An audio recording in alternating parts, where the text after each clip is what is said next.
तर काय म्हणता मग ते लहरीची पब्लिक, तुमच्या भावाचा लय दिवसाचा व्हिडिओ आला नव्हता, मग आज खतरनाक पैकी व्हिडिओ टाकून दिला तुमच्या भावानं. मग काय हो दादा, पुरा माहोल करून टाकला ना, हात सोडून गाडी. तुम्हाला तर माहिती आहे तुमच्या भावाची राजदूत म्हटलं म्हणजे लय खतरनाक, 50-60 किलोमीटर हात सोडूनच चालवली गाडी. किरिश का गाना सुनेगा किरिश का, अरे ले बेटा क्या किरिश का गाना सुनेगा तू, तेरा में औकात होय तो तू गाना सुन ना.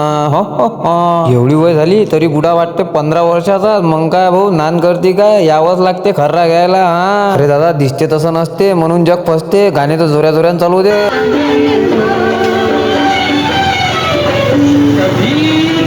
याच्या बापानं याचं नाव कसंच काय ठेवलं, निवृत्ती. मिळालं भावा, याच्यावर तर मला गाणं आठवून आलं, निवृत्ती दिशे सर्व हे कार्य हे. जाऊ द्या, असो बरं, चांगलं नाव ठेवलं याचं. मग काय पुढे येऊन पाहतो तर काय एसी दुरुस्त करून मिळेल, हे या जागी बसले होते. मला आता काय करा, वय झाली पण बुढे सुधारले नाहीत भाऊ. बस झाला ना, अजून काय बघू राहिले. होत आला ना व्हिडिओ, लाईक अन फॉलो ताकद न करून घेतात लोक. आता भेटू मग पुढच्या ब्लॉग मध्ये.